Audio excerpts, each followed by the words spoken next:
This is our Gandhi conclusion. So we'll be talking about some of Gandhi's quotes and why that makes him a good person.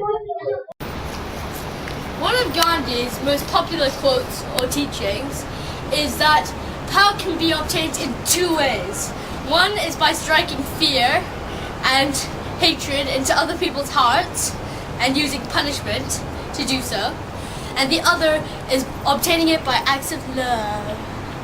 Now, by using the acts of love, the power will be 1,000 times stronger and last 1,000 times longer. We can see that the statement is true by looking through history.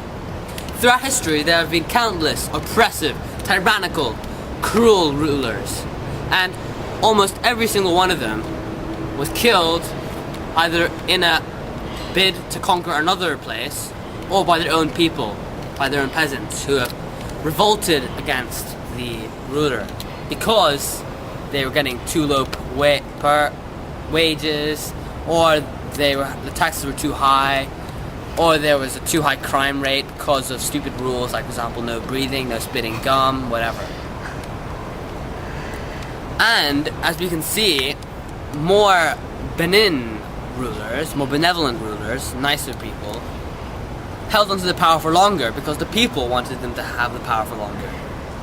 Because you see, every single country needs a populace, and if the populace won't do what the ruler or the leader says, then eventually the country will fall, the ruler will fall, and there'll be a new government or whatever. Of course, in most times, this ruler has been mentally ill, or is just as worse, if not even worse than the first one. One of his most famous quotes are, "I'm prepared to die for, but not to kill for." We can see that this point is valid when we realize that being willing to sacrifice yourself for a good cause is much nobler and much more courageous than willingness to kill someone else. Because you wouldn't really lose anything from killing someone else, right? Unless like your lover or something. So, as you can see, it's a lot more noble to allow yourself to be killed to further the aims of a really good cause than to just kill someone else. It's a lot harder to let yourself get killed, you know. Now, another one of Gandhi's quotes was, wait, first I have to explain to you what an eye for an eye means. In the old English system, if a criminal supposedly cut off somebody's finger, that person with no finger could then cut off the criminal's finger, like fairness and equality. Gandhi thought that was stupid because vengeance doesn't get you anywhere. It doesn't stop violence, it just furthers violence. That's why he created the quote, "An eye for an eye will make the whole world go blind," which I believe is pretty true.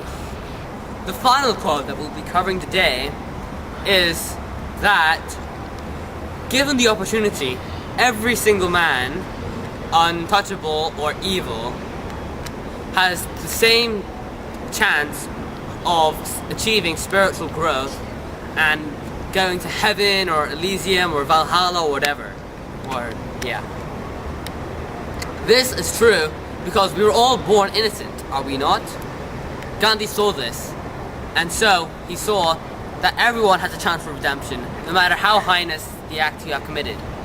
Of course, the chances of failure are a lot higher the more cruel your acts are. G'day, mate. We're two voracious jungle explorers from Australia, and we're here searching for the wildest, most rare beast of all mankind. Oh my god. Shh, be quiet. I think it's over there. Slowly go, okay? Very slowly. Oh, I think it is too. Oh, Looks ferocious to me. we're going to get so much money from the museum. I think Is we it? found it. I think it's a Zion Kim. I